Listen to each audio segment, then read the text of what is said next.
সকলকে জয় যিশু। আত্মার এই খড়গের অনুষ্ঠানে আমি আপনাদের সকলকে স্বাগতম জানাই। প্রভু যীশু খ্রিস্টের প্রেম, আনন্দ, শান্তি, দয়া আর অনুগ্রহ আপনাদের জীবনে থাকুক। আপনাদের বিশ্বাস আপনাদেরকে আরো দৃঢ়তা করুক। প্রিয়জনেরা, ঈশ্বরের বাক্য প্রতিনিয়ত আমাদের জন্য এক নতুন কৃপা, অনুগ্রহ এবং নতুন আশীর্বাদ নিয়ে আসে।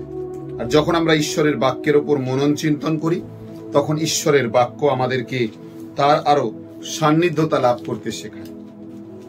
প্রবচনমালা অধ্যায় 1 পদ সংখ্যা 6 লেখা রয়েছে, ফলে প্রবচন ও রূপকের মর্মার্থ বুঝতে পারবে, প্রজ্ঞাবানদের উক্তি ও তাদের প্রহেলিকার মর্ম ধারণ করতে পারবে। এমন এক বাক্য যা আমাদের জীবনকে ধারণ করার কৃপা এবং অনুগ্রহ দিতে পারে।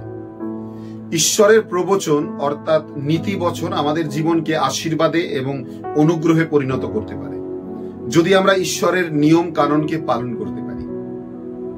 তাই আজকের এই সকালবেলা বিশেষ করে আপনাদেরকে অনুরোধ করি ঈশ্বরের প্রত্যেকটি বাক্য পালন করার জন্য। যে মুহূর্তে আপনি মনন চিন্তন করেন যে আপনি ঈশ্বরের বাক্য পালন করবেন, ঈশ্বরের কৃপা, অনুগ্রহ ও দয়া আপনার জীবনে নেমে আসে। আমেন। প্রিয়জনেরা, শেয়ার করতে ভুলবেন না এবং আজকের এই বাক্য বিশেষ করে আপনার জীবনকে যদি স্পর্শ করে থাকে তাহলে মানুষকে জানান। আমেন। আসুন আমরা এটিকে শেয়ার করি, যেন ঈশ্বরের কৃপা, অনুগ্রহ, দয়া আমাদের জীবনে নেমে আসতে পারে। আমেন। শেয়ার করতে ভুলবেন না। সকলকে জয় যিশু।